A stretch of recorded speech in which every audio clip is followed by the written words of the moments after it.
Okay, so I've said there's a lot of ways to bore and hone cylinders. Your cylinders, your pistons at your cubic inch. It doesn't really make horsepower, it contains it. We talked about that in another video.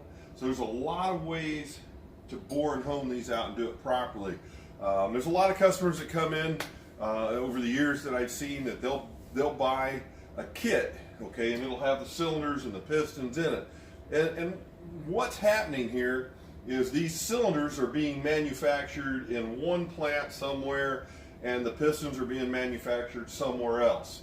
Okay, and now the place that's making the cylinders, the aftermarket cylinders, they get a spec that they have to follow. So plus or minus the cylinder, the bore can be plus or minus so much, and then the piston can be plus or minus so much. And they've got this figured out to where if the cylinder is as tight as it can be and the pistons is as big as it can have plenty of clearance, okay?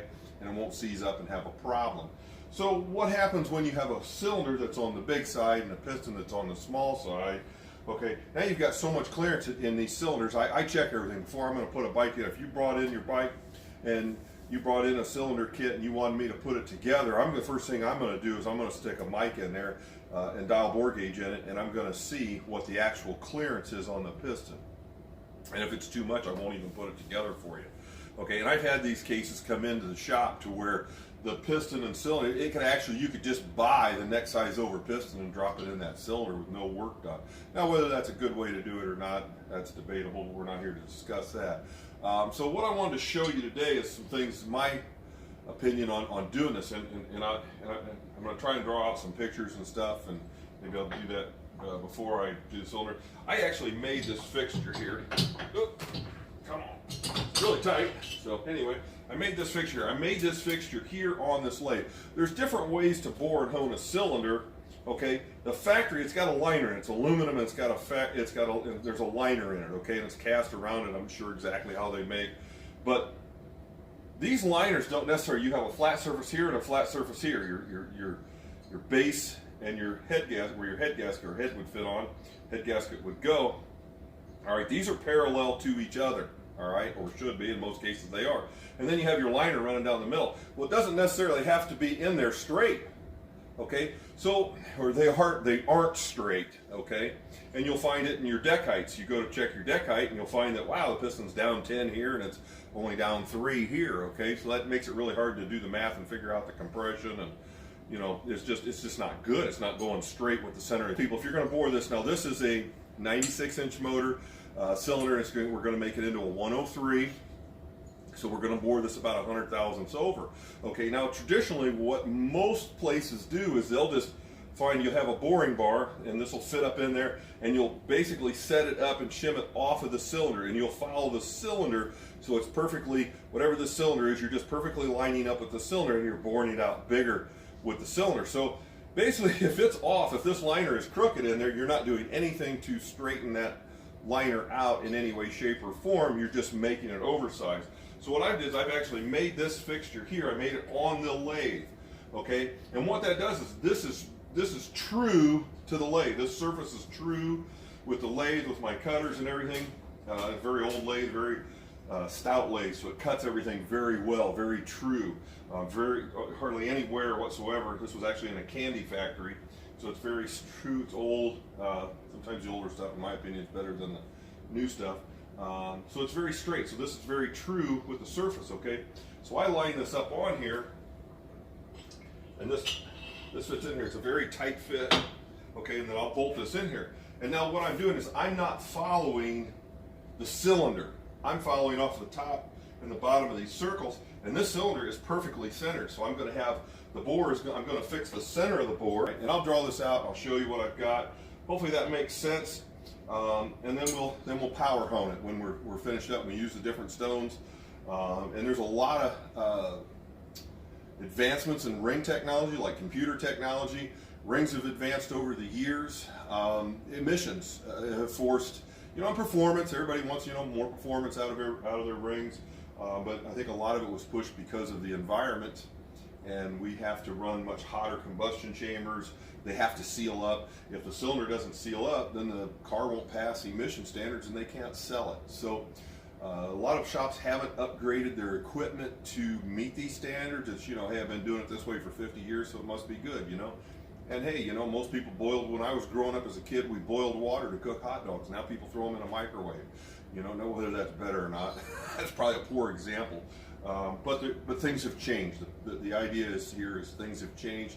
Some things have gotten a lot better with time. Some things have actually been better with age. So anyway, you got any questions? Okay, so here's what I was talking about.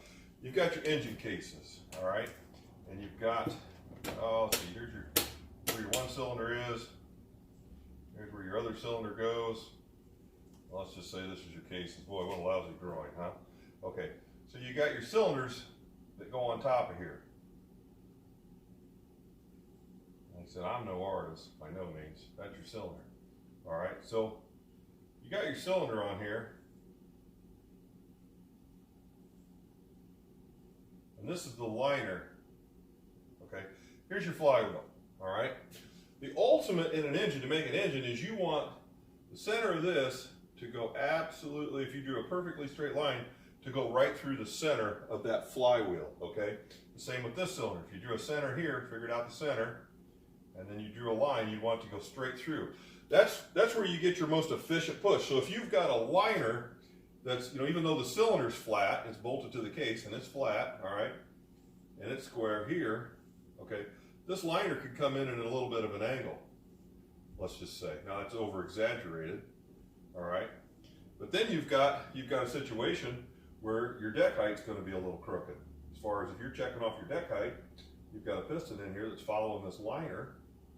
All right, there's your piston, your rod. Everything's kind of cocked just a little bit. Now that we're talking thousandths here, we're not talking a lot, but you know, bottom line is if you start stacking BBs every day, you start putting BBs on your dresser, you'd get a pile of them, all right? So when you're building your engine, it's just some of the little simple things that you want to do or make sure is done, so you're stacking all these BBs in your favor.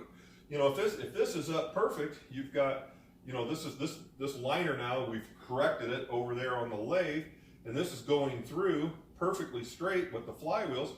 It's going to be more efficient. You're going to have a better deck height. You're going to have better, more even compression. You know, you got, let's say this one's perfectly straight and this one's off. So, you know, now you're 9.5 on this one and you're 10 on this one. You know, I mean, these are just, you know, simple things for you to think about. Try to bring to your attention and think about. You know, and then have the right clearance. Like, I had a customer that he had some heads ported, all right? He sent them off. Very reputable guy ported his heads, all right? He brought it in here. You know, he did the mail order thing. Very reputable, told me who it was, very reputable guy who ported his heads. And he's like, man, I'm just not making the horsepower I'm making. You know, so I thought, well, you know, let's check it out. First thing I did, like in my previous video, if you haven't watched it, go back and watch it. Some of the two most important things to do before you ever tear your bike apart. You know, I did a test on it. I did a leak down test on it. And he was almost 40% leak down on his cylinders. He had just had them done. He said, you know, I had these done. Ported the heads, you know, set my heads, you know, he had the cylinders done one summer, all right, and then he had the heads, sent the heads off and had them ported, and then he comes in and says, man, I'm not getting the horsepower I thought I would be getting out of these heads. It really didn't make much of a difference. Well, if these things are leaking 40%, and then it was all coming, it wasn't the heads, it was all coming by the cylinders. So, you know, and like I said before, your cylinders don't make horsepower, they contain it. Now, yes, they make more cubic inch, and there is advantage and value in cubic inch, but I don't care how big a cubic inch you've got. If it's leaking, if it's not sealing, you got 50% leak down. I don't care if you made this thing, you know, a 200 cubic inch motor. You're not getting the potential that it has. Okay, so we want to make sure, your cylinders are done properly. You know, I look at doing all this stuff, you know, with the alignment. And we'll get into torque plates, you know, we hone them out. We're going to talk a little more about that, honing them out.